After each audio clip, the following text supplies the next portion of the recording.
नमस्कार, city post live में आपका स्वागत है। बंगाल से बड़ी खबर सामने आई जब ममता बनर्जी को जो घायल होने की खबरें आई उसके बाद अब हंगामा मचा हुआ है। दरअसल पश्चिम बंगाल में चुनाव प्रचार का दौर शुरू हो चुका है और पहले दौर में नामांकन की प्रक्रिया भी जारी है। आज ममता बनर्जी जो पश्चिम बंगाल की मुख्यमंत्री हैं वो अपना नॉमिनेशन करने नंदीग्राम पहुंची थी। इसी दौरान उनके पैरों में चोट लग गई।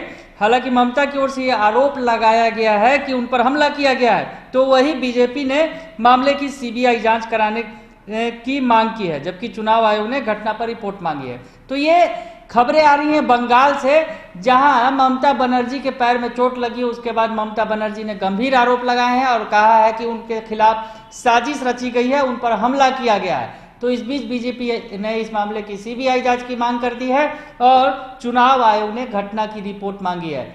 इस बीच इस घटना की निंदा भी शुरू हो गई है।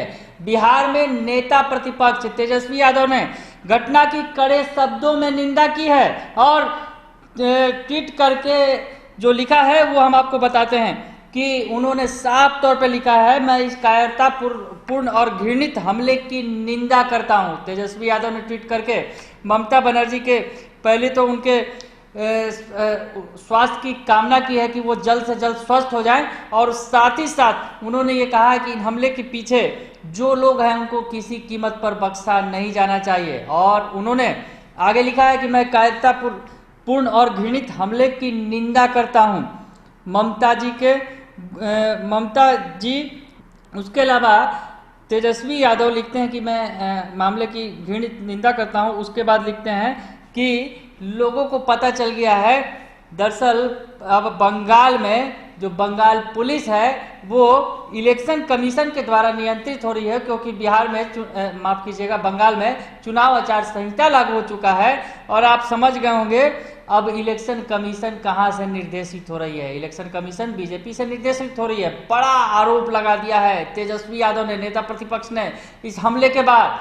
आपको बताएं उन्होंने लिखा है कि लोगों को पता है, राष्ट्र को पता है कि लोकतंत्र में, जिस पार्टी को लोकतंत्र में विश्वास नहीं है वह किसी भी स्तर पर हारी हुई लड़ाई लड़ने के लिए, अपनी कुंठा को बाहर निकालने के लिए किसी भी स्तर तक जा सकता है। तो कड़े शब्दों में निंदा करते हुए तेजस्वी यादव ने कहा है कि आप समझ सकते हैं कि बंगाल की लड़ाई जो है, अब जो बंगाल की पुलिस है वो इलेक्शन कमीशन उसे नियंत्रित कर रही है और इलेक्शन कमीशन को बीजेपी निर्देशित कर रही है। यानी कहीं ना कहीं बीजेपी पर बड़ा आरोप लगा दिया गया इस मामले में, और इस मामले में बंगाल में बवाल मचा हुआ है।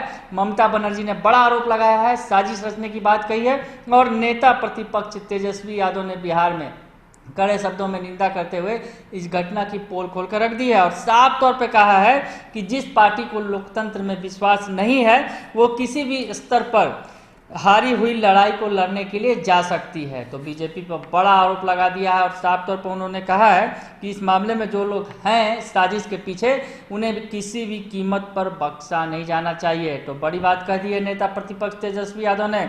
दरअसल आपको बताएं कि बंगाल में नेता प्रतिपक्ष तेजस्वी यादव बंगाल पर भी नजरें टिकाए हुए हैं। पिछले दिनों उन्होंने ममता बनर्जी से मुलाकात भी की थी और ममता बनर्जी से बात भी की थी और बाद में दोनों का बयान सामने आया था और ममता बनर्जी ने कहा था कि तेजस्वी यादव हमारे साथ खड़े हैं। इस तरह की बातें सामने आई थी।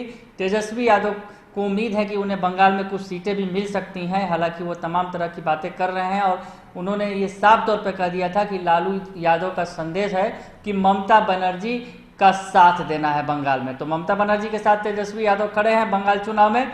बंगाल चुनाव में तमाम पार्टियां जो हैं अपना जोर लगा रही हैं, जोर आजमाइश कर रही हैं। और इस बीच ये बड़ी खबर आई कि ममता बनर्जी को चोट लगने के बाद उन्होंने आरोप लगाया कि साजिश के तहत उन पर हमला किया गया है और बीजेपी ने इस बीच इस मामले की सीबीआई जांच की मांग कर दी और इलेक्शन कमीशन ने इस पूरे मामले पर रिपोर्ट मांगी है। इस बीच नेता प्रतिपक्ष तेजस्वी यादव ने साफ तौर पर कह दिया है कि अब जो है ये बीजेपी की साजिश है और ये बेनकाब होकर रहेगी और जनता जानती है, लोग जानते हैं कि जो हारी हुई पार्टी है, जिसे लोकतंत्र पर विश्वास नहीं है, उसका क्या असर है और वो किस स्तर तक जा सकती है। तो नेता प्रतिपक्ष ने बड़ा हमला बोल दिया है। अगर आपको ये खबर अच्छी लगे तो इसे ज़रूर लाइक करें, सब्सक्राइब करें और शेयर करना ना भूलें। धन्यवाद।